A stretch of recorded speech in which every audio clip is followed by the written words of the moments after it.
দর্শনার্থীদের জন্য খুলে দেওয়া হয়েছে জুলাই গণঅভ্যুত্থান স্মৃতি জাদুঘর। অনলাইনে টিকিট নিয়ে ঘুরে দেখা যাবে জুলাই আগস্ট গণ আন্দোলন সহ আওয়ামী আমলের ১৭ বছরের দুঃশাসনের নানা চিত্র। জাদুঘরে দেখতে আসা দর্শনার্থীদের খবর জানাতে সরাসরি যুক্ত হচ্ছেন সহকর্মী ফজলে আদিত্য। আদিত্য, জাদুঘর দেখতে আসা মানুষের ভিড় কেমন দেখছেন, বিস্তারিত জানাবেন।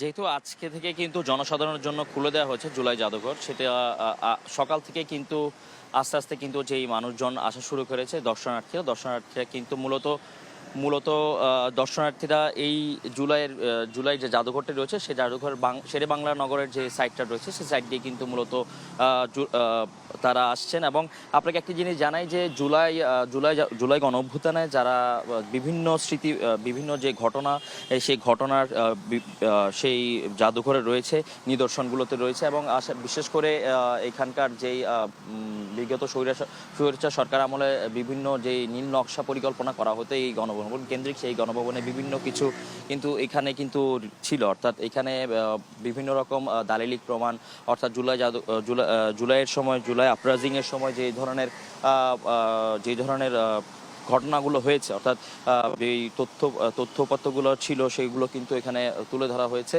এবং বিশেষ করে আপনাকে একটি জিনিস জানাই যে এখানে দর্শনার্থী কিন্তু এখনও আস্তে আস্তে আসা শুরু করেছে। এখনও পর্যন্ত কিন্তু সেভাবেই সে অর্থে কিন্তু যেহেতু সকালের সময় এখন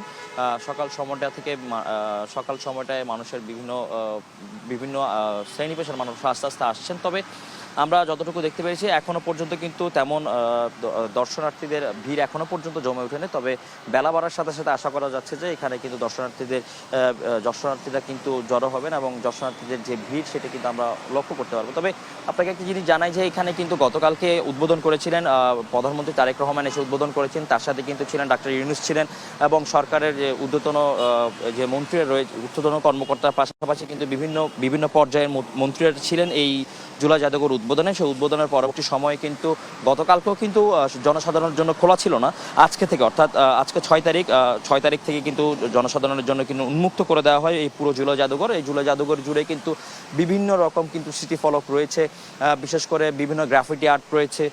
তারপর হচ্ছে বিভিন্ন যে সবচেয়ে ইন্টারেস্টিং বিষয়গুলো রয়েছে সেখানে হচ্ছে শেখ হাসিনা বিভিন্ন আসবাবপত্র সেখানেও রয়েছে কিন্তু ব্যবহারযোগ্য। এবং সেখানে আমরা যতটুকু জানি যে শেখ হাসিনা